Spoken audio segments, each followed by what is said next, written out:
SIR 2026 અંતર્ગત આજ રોજ 19/12/2025ના રોજ મુસદ્દા મતદાર યાદી પ્રસિદ્ધ કરવામાં આવેલી છે. ભરૂચ જિલ્લાના જે 5 વિધાનસભા મત વિસ્તાર છે એના માટે આ મતદાર યાદીની પ્રસિદ્ધિ થઈ રહી છે. જે 2025ની આપણી મતદાર યાદી હતી એમાં કુલ 13,10,600 જેટલા મતદારો નોંધાયેલા હતા અને મતદારોનું રેશનલાઇઝેશન કરીને 1200થી વધુ મતદારો એક બૂથ પર ના રહે એટલા માટે જે બૂથની સંખ્યા હતી 1342 એ વધારીને હવે 1493 કરવામાં આવી છે. જે ટોટલ એન્યુમરેશન ફોર્મ્સનું વિતરણ કરવામાં આવેલું એ પૈકી 10,95,420 એટલે કે 83.58% ફોર્મ્સ પરત આવ્યા છે અને એનું ડિજિટાઇઝેશન થઈ ચૂકેલું છે. અને આ સમગ્ર પ્રક્રિયા દરમિયાન 2,15,180 મતદારો એટલે કે 16.42% મતદારો એવા છે કે જેમના ફોર્મ્સ અનકલેક્ટેબલ રહ્યા છે અને એની અનકલેક્ટેબલ તરીકે માર્ક કરવામાં આવ્યા છે. જે અનકલેક્ટેબલ ફોર્મ્સ રહ્યા છે એમનું બાયફર્કેશન જો આપું તો એમાં 68,107 જેટલા એવા મતદારો છે કે જે મૃત્યુ પામેલા છે. જે મતદારો ગેરહાજર રહ્યા હોય એવા છે 31,311. કાયમી સ્થળાંતર થયેલા મતદારો જે છે એ 98,534 છે. અને જે મતદારો અન્ય સ્થળે નોંધાયેલા હોય અથવા તો જેના ફોર્મ પરત ના આવ્યા હોય એવા મતદારોની સંખ્યા છે 17,228.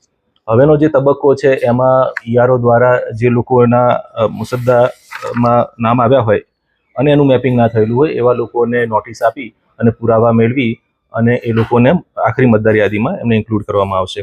જે લોકોનું મેપિંગ નહોતું થયું એવા મતદારોની સંખ્યા છે 1,04,299 એટલે 7.96% જેટલા મતદારો એવા છે કે જે નો મેપિંગની શ્રેણીમાં આવે છે અને ટૂંક સમયમાં જ એમની નોટિસો ઇસ્યુ કરી અને એમની આખરી જે મતદાર યાદી પ્રસિદ્ધ કરવાની છે એની કાર્યવાહી શરૂ કરવામાં આવશે.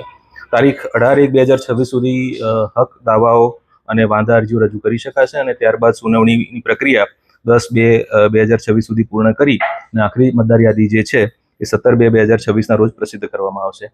જે લોકોને હજુ પણ એવું લાગતું હોય કે એમનું નામ મતદાર યાદીમાં એટલે અનકલેક્ટેબલમાં એમનું નામ આવી ગયું છે અને જો એ પોતાનું નામ દાખલ કરવા ઈચ્છતા હોય તો ફોર્મ નંબર 6 ભરી અને એ આગળની પ્રક્રિયા કરી શકે છે. અને ERO જે છે અલગ અલગ મત વિસ્તારના એનો નિર્ણય લઈ અને એમનું મતદાર યાદીમાં નામ દાખલ કરવાની પ્રક્રિયા હાથ ધરશે.